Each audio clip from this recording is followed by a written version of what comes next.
Hey guys, Sage Topaz here. I hope everyone is having an amazing day and staying safe. Thank you so much for checking out my video. I really appreciate it.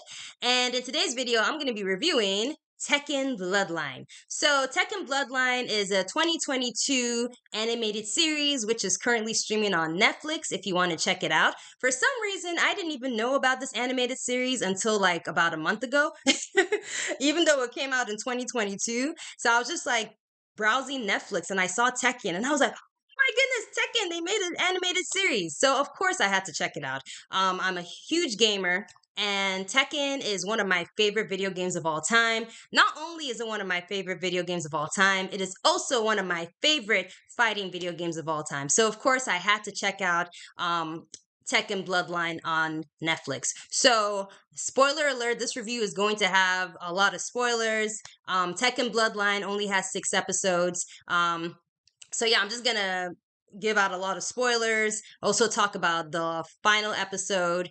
And yeah, so if you have not checked out Tekken Bloodline, please stop watching this video right now because again, it's gonna have major spoilers. If not, if you want to proceed, let's begin. So, when I heard about Tekken Bloodline, I was super excited.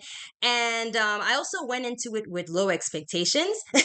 And the reason that I had low expectations is because, in my opinion, I feel like Tekken has not had a good storyline since Tekken 5. So, in the video game series, Tekken has this very intriguing storyline, especially with Tekken 3. I feel like, the introduction of Jin Kazama and, the whole Devil Gene, and Jin kind of like dealing with the Devil Gene and dealing with his whole family drama. It definitely was a very intriguing storyline. But I feel like after Tekken 5, the storyline of Tekken just kind of like was all over the place. Tekken 6, the storyline was terrible in my personal opinion. I feel like that whole storyline of Jin becoming this evil world dictator and starting all these wars so he can awaken. Who's that monster's name? I think the monster's name was Azazel. But yeah, so he wanted to awaken that monster. And then he had to defeat the monster in order to get rid of the devil gene or something like that. But anyway, spoiler alert, in case you haven't played Tekken 6, at the end of the game, Jin still had the devil gene anyway. So even if, um, even after that monster was defeated, Jin still had the devil gene. So it was just kind of like pointless. I was like, wow, so Jin destroyed all these countries and all these towns and all these villages all for nothing. So I just thought the storyline of Tekken 6 was terrible. I thought the storyline of Tekken 7 was even more terrible. I feel like Tekken 7 was just a complete hot mess. Like the storyline was just it was just so all over the place. Yeah, so and don't get me wrong, Tekken 6 and Tekken 7, they're fun games to play. They're really good games. I mean, the gameplay was great. It had an amazing roster of characters. We had so many characters in Tekken 6 and Tekken 7. However, I just feel the storyline of the video games has kind of gone down the drain. It really has not been that great, in my opinion. I'm excited about Tekken 8. However, I don't have high expectations about the story. I hope that the storyline gets back on track in Tekken 8, but we will see. But yeah, so I came into Tekken Bloodline with low expectations because, again, the Tekken storyline has really not been great since Tekken 5. Also, Tekken and other avenues, the storyline, in my opinion, has not been that great either.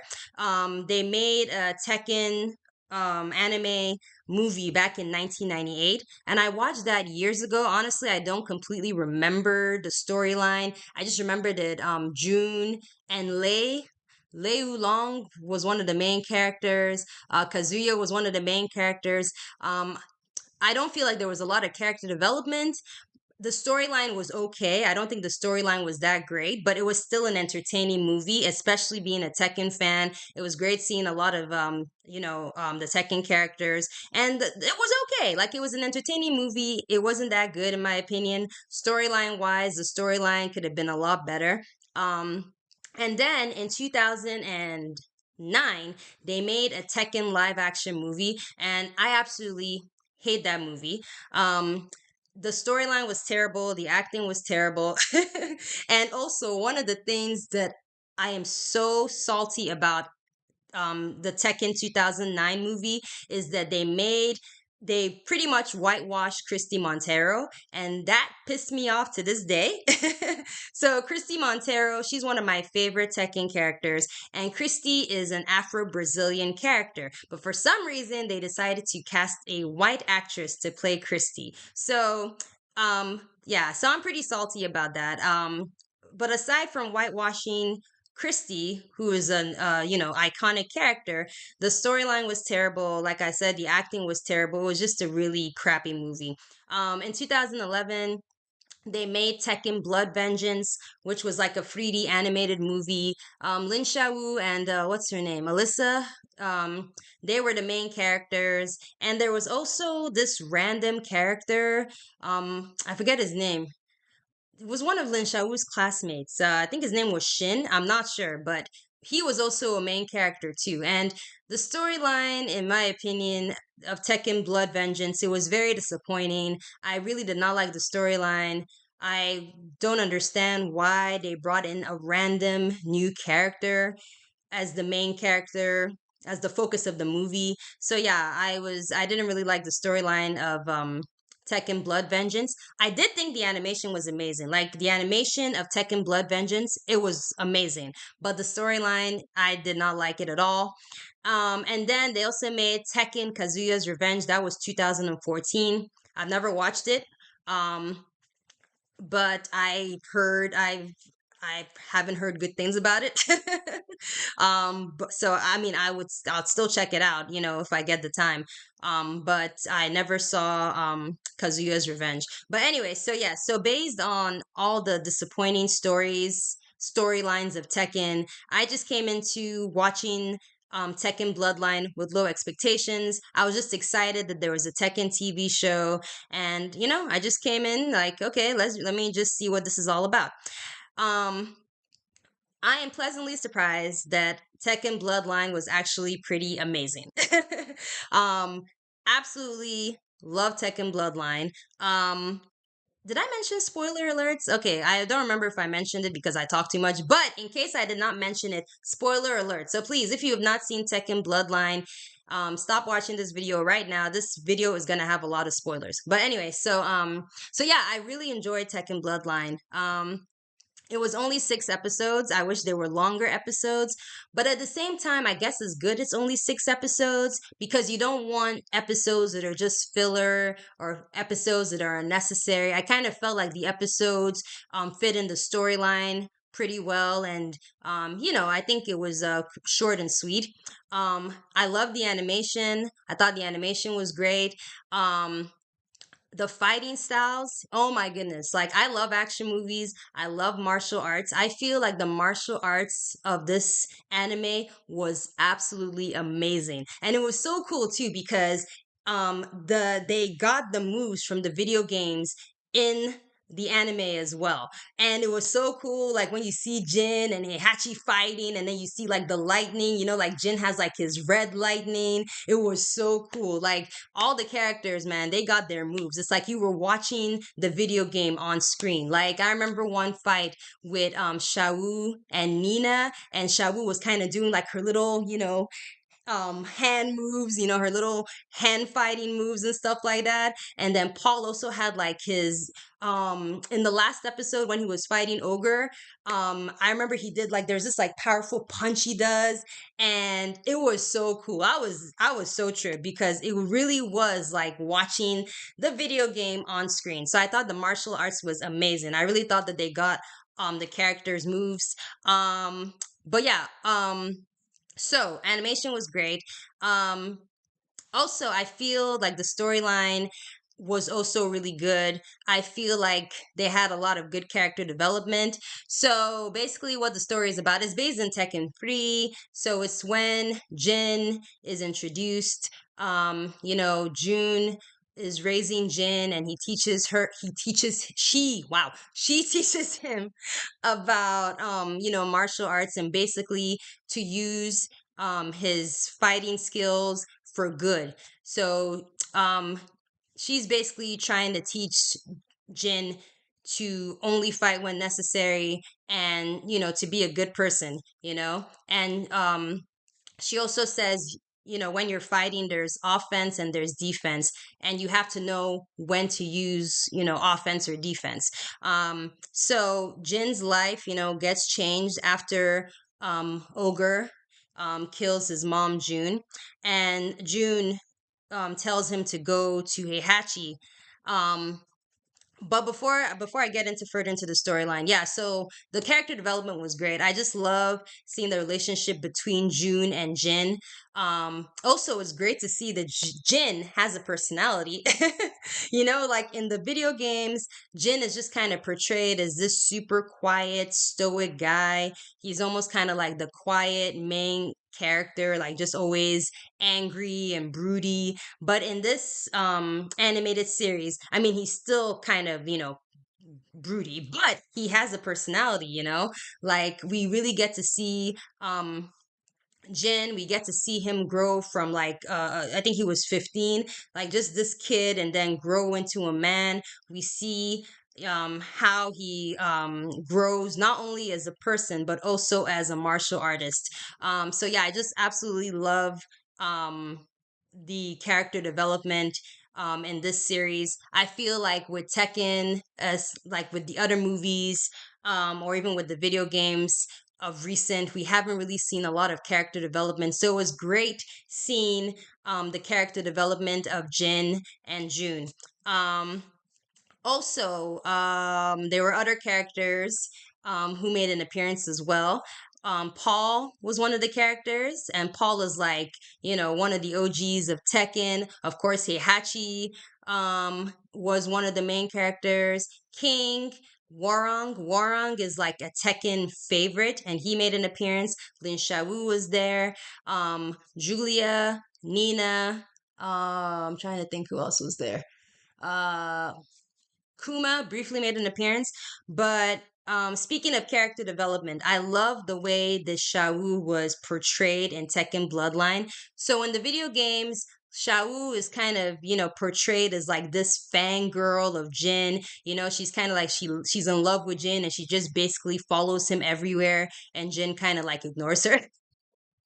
So I love the way they portrayed Lin Shawu. Lin Shawu is still this like cheerful, bubbly character, but I feel like she has, she's not like fangirling over Jin. I feel like her and Jin, they have like a mutual respect for each other. I feel like they have a mutual friendship, and I feel like Shawu has, some self-respect, which is great. So yeah, I love the way they portrayed her, just this fun, bubbly kid who is still very level-headed. And also Warong. I love the way they developed the relationship between Warong and Jin. So in the game is just kind of like very like simplistic. Like, oh, Warong and Jin, they hate each other, they fight all the time. But in the Tekken Bloodline, they show their relationship as more than just a rivalry. They're actually friends. And even though they won't admit that they're friends, they really are friends, and they actually do care about each other. So I love seeing how Warong and Jin were friends. Even when Jin finally came face to face with Ogre, um, Warang and Shawu and Paul, they wanted to help Jin with the fight. So that just shows just how much Warang cares about Jin. So in this series, they're portrayed not just as rivals, but they're actually friends, which I thought was cool. So yeah, so back to the story. So yeah, so after June dies, she tells him to go to Heihachi, the grandfather, and we all know Heihachi. Being Tekken fans, Heihachi is a complete, he's a complete jerk. He's very sadistic. The way he trained Jin was just very brutal. So the way he trained Jin was very brutal, but at the same time, I guess it made him into the warrior, you know, to be able to face Ogre. Um, um, I always wondered to myself, even in the video game, I always wondered why June told Jin to go to Heihachi because June knows that Heihachi is crazy. She knows that her baby daddy Kazuya is crazy. So so I don't understand why she told him to go to Heihachi, but at the same time I guess she did that because I guess she wanted Jin to know the truth. I guess she wanted him because Jin had always been curious about his dad and about, the other side of his family. So I guess she wanted him to go to Heihachi just to know, the truth about his life. I guess she just realized that, she protected him as much as she could, but now she's taught him how to fight. She has taught him how to protect himself, and now it's out of her hands. So he eventually, sooner or later, I guess, even though he didn't meet Heihachi, he somehow would have come face to face with Ogre. So it's almost kind of like, I guess she wanted him to just know the truth and just be able to face it. So yeah, so it was really cool seeing the different characters in Tekken. Nina is a fan favorite. And Leroy, oh my goodness, almost forgot about Leroy. Leroy also made an appearance in Tekken Bloodline. Um we briefly see Anna. We briefly see Yoshimitsu. And then of course King was also one of the characters featured as well. So yeah, it was really cool seeing all these Tekken fan favorites. Julia was also, she wasn't a main character, but she was one of the characters. And even though she had a very small role, she spilled all the tea. She was a minor character, but she played a very important part because she basically told Jin the truth. She told Jin that Heihachi stole her mother's pendant in order to lure out Ogre. And then and then Jin was like, yeah, that they're trying to lure Ogre to, destroy him. And then Julia was like, yeah, it was Heihachi. Heihachi is actually responsible for luring Ogre. So Jin is like, oh crap. So because of Heihachi messing with Ogre, he was basically responsible for luring Ogre out, and Ogre ended up killing June, his mom. So Julia spilled all the tea, and Jin already knew that Heihachi was an asshole, but Julia really confirmed to him that Heihachi is really a very evil man. Um, and in the final battle, in last episode, episode 6, or is it episode 5? One of the final episodes. It was very no, it was episode 6. It was episode 6, my bad. It was very cool seeing Jin just kind of conflicted between his good side and his evil side. As he was fighting True Ogre, um he was remembering his mother's teachings, and he was also remembering Heihachi's teachings. And Heihachi was basically like, in order to win, you have to tap into, you have to be ruthless, you have to be brutal. So it was just very interesting just seeing Jin's inner conflict. Eventually Jin did give into the devil gene, and he was able to defeat True Ogre. By the way, it was very cool seeing True Ogre make an appearance. Man, he looked really scary and very badass. But it was really cool seeing True Ogre. Um, what else happened? Yeah, it was oh yeah, and yeah, so he defeated True Ogre. He turned into he tapped into the devil gene, and we all know the story of Tekken 3, how Heihachi betrayed Jin and he tried to kill him. He shot him, and then from there Jin became Devil Jin, and he flew off into the sky. So the final episode of Tekken Bloodline, that final scene, it was really sad because everyone, Shao, Paul, and Warong saw Heihachi kill Jin, and they were devastated. Um, and then they saw him become Devil Jin and just kind of like fly away into the night. And they were just really sad, seeing um Jin kind of transform into that. So it ended on kind of a sad note. It also had an open-ended ending. So I'm really hoping, really, really, really, really, really hoping that they make a season 2 and a season 3 and a season 4. They need to make many seasons of Tekken, okay? Because the first season I thought was amazing. I thoroughly enjoyed it. I have no cons about this TV series. I thought it was great. I thought the voice acting was good. The animation was good. The martial arts, I already talked about the martial arts. Amazing. Oh, also got to talk about King's fighting styles, how he was doing slams, like when he was fighting Shawu and did that slam on her. Oh my goodness. It was just like the video games. It was so cool. But yeah, so it was a great TV series. I really enjoyed it.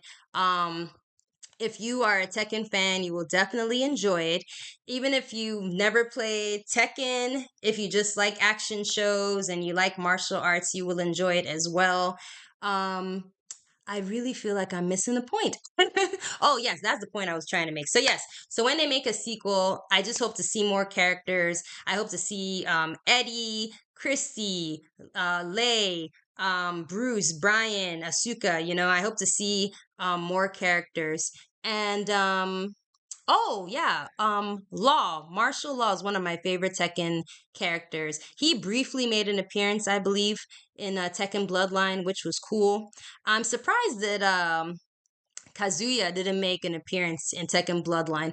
I mean, he was mentioned. We saw a scene of him in a flashback, but I thought that he would make like an appearance in an episode, but he didn't. But hopefully they make a sequel and we can see the crazy Kazuya Mishima. Also, it would be cool to see Lee Chaolan. It would be cool to see him in the sequel.